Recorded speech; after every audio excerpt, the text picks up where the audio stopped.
Fala que o Zohar explica que são as 10 sefirot, claramente, tal. Ele fala que ele corrigiu ou criou esquadrões para servir. Na verdade, a palavra Shamshah seria para usar, são usuários das 10 sefirot, de acordo com os níveis.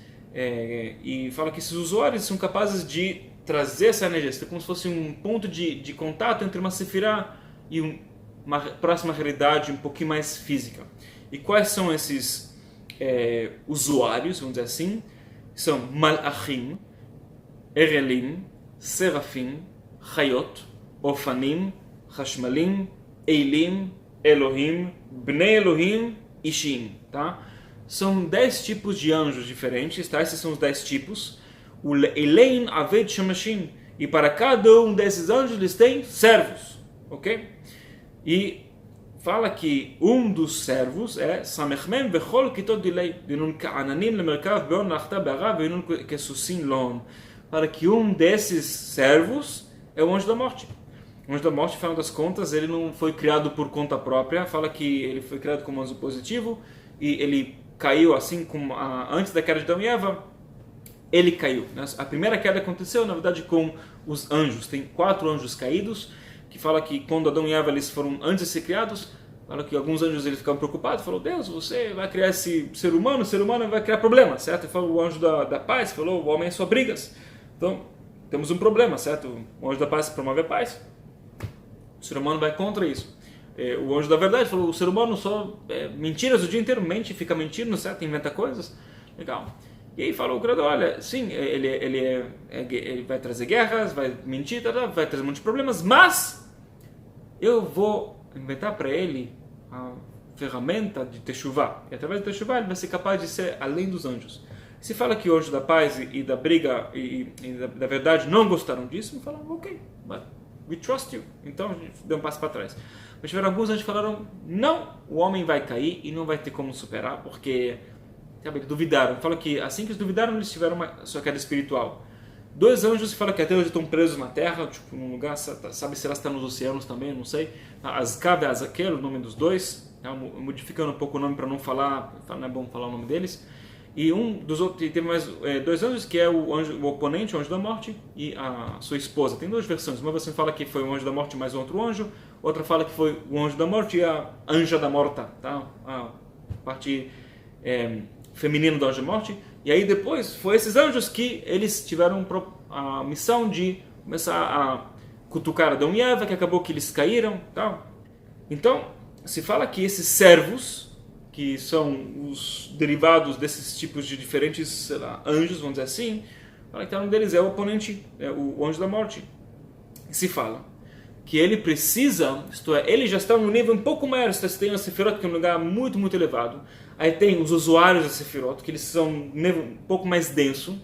Aí tem os seus servos, que são um nível um pouco mais denso. E esse próximo nível se fala que tem uma fisicalidade.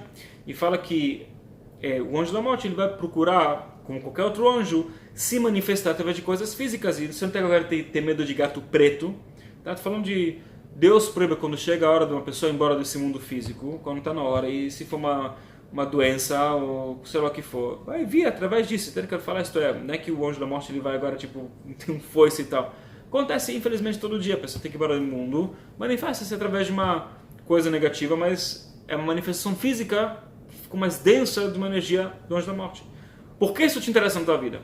Se fala que lembra que falando que a praga número 8, que de repente o olho da terra estava coberto e o anjo não conseguia mais, tinha um bloqueio espiritual, e o anjo não conseguia ver mais o que está acontecendo lá embaixo no Egito.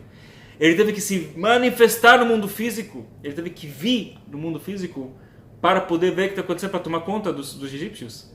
E o que aconteceu?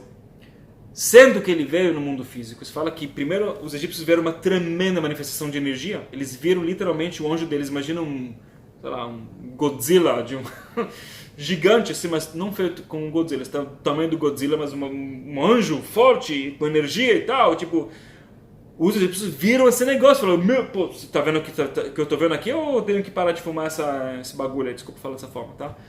Tipo, caraca, eles viram a força! E aquela força, aí ela se manifestou, logo tinha que ela não pode existir no mundo físico, foi um vislumbre e se manifestou na fisicalidade, onde no cordeiro que mataram. E aí, por isso foi tão difícil para os egípcios, porque eles viram com os próprios olhos, e foi proposital, para eles verem que acabou, cara, acabou o jogo, você está jogando no time errado, você tem que jogar no time certo, tá? Isto é, quantas vezes acontece para nossa vida que a gente joga no time errado agora, às vezes, e como você vai saber? Porque às vezes eu estou no time certo, eu tenho que perseverar, isso que eu fico falando, eu acho que eu encho a paciência de todo mundo em todas as aulas, persevera, não desista, persevera, não desista, persevera. Como eu vou saber que eu estou jogando no time certo e para perseverar? Ou eu estou jogando no time errado e tipo, né, deixa pra lá. Então, às vezes, a maioria das vezes a resposta, ela é bem óbvia, certo? Porque no final das contas, você está virando um ser humano melhor nesse processo? Isto é, o que significa ser um ser humano melhor no processo? Os israelitas viraram seres humanos melhores na escravidão? Você acha que eles viraram pessoas melhores? Eles chegaram num nível tão péssimo, fala que chegaram no 49º portão da negatividade. E se chegasse no 50º, eles não teriam mais saída.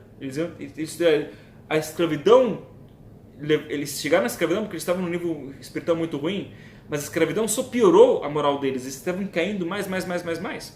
Então, no final das contas, eles supostamente eram um time vencedor. Eles saíram do Egito, não é isso?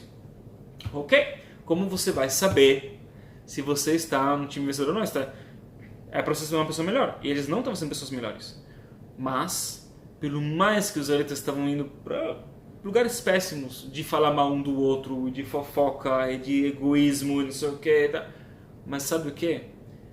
Pelo menos eles sabiam guardar 3 leis espirituais. Isso é muito importante. Como sabe que você está virando uma pessoa melhor? Ou porque você está virando uma pessoa melhor com os demais, tá bom? Isto é, você está ficando uma pessoa melhor com os demais, e não que você tipo se acha o máximo, tá? Isto é, você ajuda uma pessoa por 30 segundos na rua e você acha, eu sou incrível. Não, você ajuda uma pessoa por 30 segundos na rua e você pensa, eu preciso agora ajudar 2 pessoas por 1 minuto cada na rua. Isto é, você sabe que está ajudando alguém de verdade, porque a consequência não é você se encher de ego, mas sim você perceber que você é capaz de mais, e você quer mais, e você de fato vai lá e faz mais. Não precisa fazer amanhã, mas amanhã, depois de amanhã, daqui a uma semana, mais tarde você faz mais. Faz sentido? Tá? E você tem que procurar isso, que você está fazendo mais. Todos nós fazemos mais e às vezes a gente nem percebe isso, tá? Ou você não, talvez não consegue